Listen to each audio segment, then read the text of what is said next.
Assalamualaikum warahmatullahi wabarakatuh. Perkenalkan, nama saya M. Dani Sumarna dari Prodi Keperawatan Fakultas Kesehatan Universitas Nasional. Di sini saya akan melakukan vlog mengenai peran sistem informasi kesehatan dalam manajemen kesehatan. Untuk mempersingkat waktu, kita langsung aja masuk ke materinya.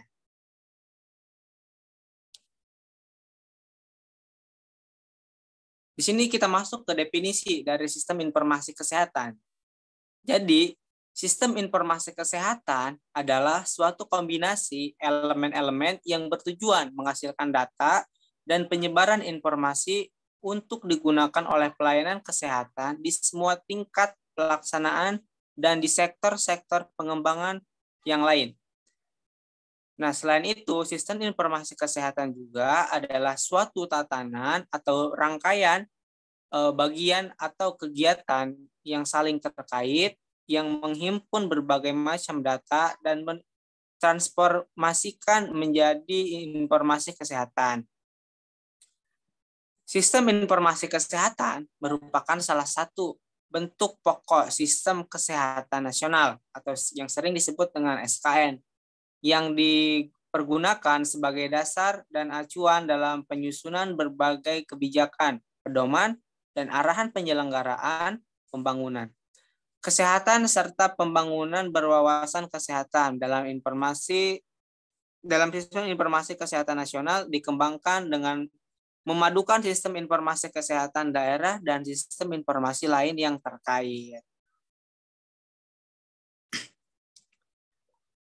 Selanjutnya kita masuk ke definisi dari manajemen kesehatan. Apa yang dimaksud dengan manajemen kesehatan?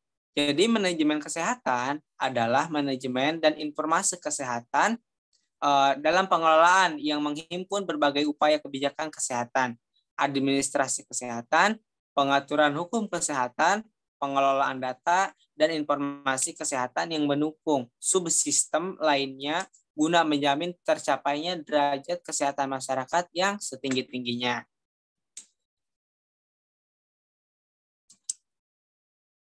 Masuk ke ruang lingkup dari manajemen pasien, diperoleh hasilnya yang pertama, pendapatan rawat inap dan jalan secara periodik, baik itu harian, bulanan, ataupun tahunan. Yang kedua, penerimaan kasir secara periodik. Yang ketiga, tagihan dan kwitansi pembayaran pasien. Yang keempat, rekam medis pasien. Yang kelima, kegiatan rumah sakit dalam triwulan. Yang keenam, data morbiditas pasien rawat inap. Yang ketujuh, data morbiditas pasien rawat jalan. Yang kedelapan, pasien morbiditas penyakit khusus pasien rawat inap. Yang kesembilan, data morbiditas penyakit khusus pasien rawat jalan. Yang kesepuluh, penerimaan kasir pada bagian farmasi atau obat ataupun apotik. Yang ke-11, pembelian kasir pada bagian farmasi atau obat. Yang ke-12, penerimaan kasir pada bagian farmasi atau obat. Yang ke-13, pembelian kasir pada bagian farmasi atau obat atau apotik. Yang ke-14, manajemen ketersediaan obat pada bagian farmasi atau apotik. Yang ke-15, grafik yang menunjang dalam pengambilan keputusan. Nah, selanjutnya kita masuk ke ciri-ciri dari manajemen kesehatan. Yang pertama itu manajemen diarahkan untuk mencapai tujuan tertentu misalnya. Yang kedua, manajemen sebagai proses perencanaan, perorganisasian, penggerakan, pelaksanaan, dan pengawasan. Ini poin-poin ini kita akan bahas di slide-slide berikutnya.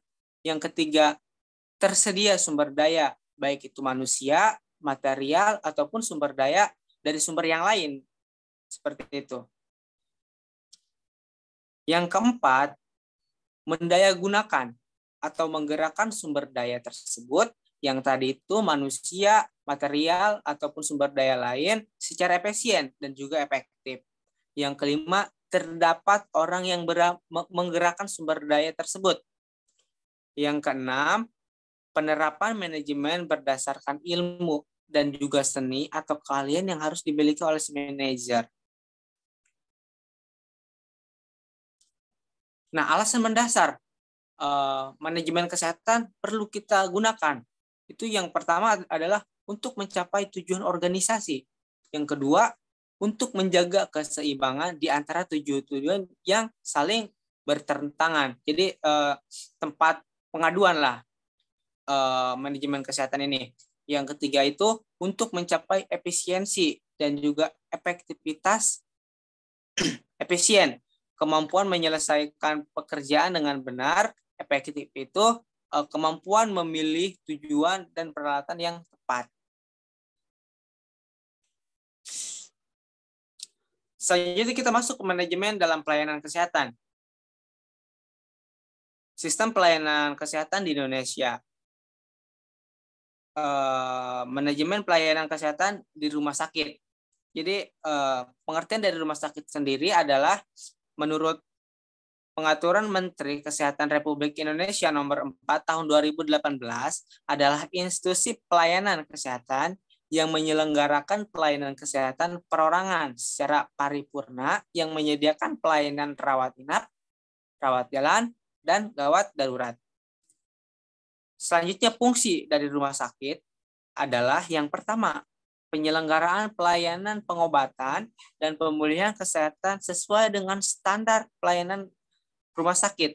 Yang kedua, pemeliharaan dan peningkatan kesehatan perorangan melalui pelayanan kesehatan yang paripurna. Tingkat kedua dan tingkat ketiga sesuai kebutuhan medis.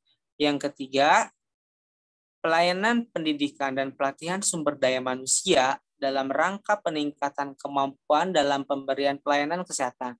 Yang keempat, penyelenggaraan penelitian dan pengembangan serta penapisan teknologi bidang kesehatan dalam rangka peningkatan pelayanan kesehatan dengan memperhatikan etika ilmu pengetahuan bidang kesehatan. Nah, dari manajemen pelayanan rumah sakit, itu terbagi dalam beberapa poin. Yang pertama itu perencanaannya seperti apa, pengorganisasiannya bagaimana, penggerakan pelaksanaannya seperti apa, pengawasan dan pengendaliannya seperti apa.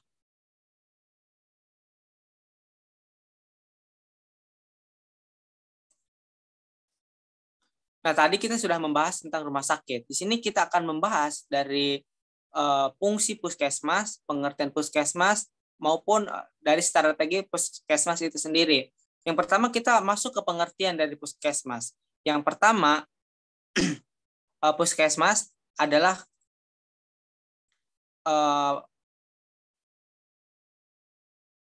fasilitas kesehatan yang menyelenggarakan upaya kesehatan masyarakat dan upaya kesehatan perorangan tingkat pertama dengan lebih mengutamakan upaya promotif dan preventif untuk mencapai derajat kesehatan masyarakat yang setinggi-tingginya di wilayah kerjanya. Nah, fungsi dari puskesmas adalah yang pertama, pusat pembangunan berwawasan kesehatan. Yang kedua, pusat pemberdayaan masyarakat di bidang kesehatan. Yang ketiga, pusat pelayanan kesehatan tingkat pertama. Yang keempat, melaksanakan perencanaan berdasarkan analisis masalah kesehatan masyarakat dan analisis kebutuhan pelayanan yang diperlukan. Yang kelima, melaksanakan komunitas informasi, baik itu edukasi dan pemberdayaan masyarakat dalam bidang kesehatan. Nah, strategi yang digunakan puskesmas yang pertama, pertanggungjawaban wilayah. Yang kedua, pemberdayaan keluarga dan masyarakat. Yang ketiga, keterpaduan lintas program dan lintas sektoral. Yang keempat, rujukan, yaitu pelayanan medis dan pelayanan kesehatan masyarakat. Harus berkesinambungan.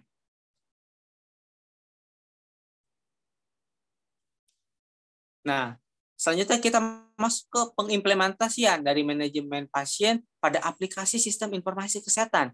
Yang pertama, registrasi pasien. Yang kedua, rawat jalan atau poliklinik. Yang ketiga, rawat inap. Nah, yang pertama, registrasi pasien. Itu meliputi yang pertama pendaftaran pasien, baru ataupun lama, terus pendaftaran rawat inap ataupun rawat jalan, dan info kamar rawat inap. Yang kedua, rawat jalan atau poliklinik. Itu meliputi yang pertama mencatat diagnosa dan tindakan terhadap pasien agar tersimpan di dalam laporan rekam medis pasien. Nah, yang ketiga, rawat inap ini meliputi yang pertama pencatatan diagnosa, tindakan terhadap pasien, konsultasi dokter, hubungan dengan poliklinik, ataupun penunjang medis.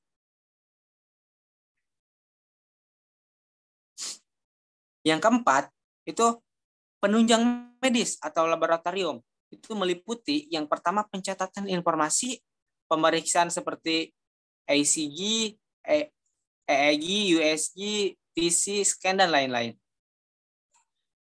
Yang kelima, penagihan dan pembayaran. Meliputi penagihan dan pembayaran rawat jalan, penagihan dan pembayaran rawat inap, dan penunjang medis secara langsung ataupun jaminan dari pihak ketiga, ataupun bisa asuransi, ataupun bisa JPKM. Yang keenam, apotek atau farmasi itu meliputi pengelolaan informasi, inventory, dan transaksi obat-obatan. Nah, sekian vlog dari saya mengenai peran sistem informasi kesehatan dan manajemen informasi kesehatan. Kurang lebihnya mohon maaf. Wabillahi taufiq wal hidayah. Wassalamualaikum warahmatullahi wabarakatuh.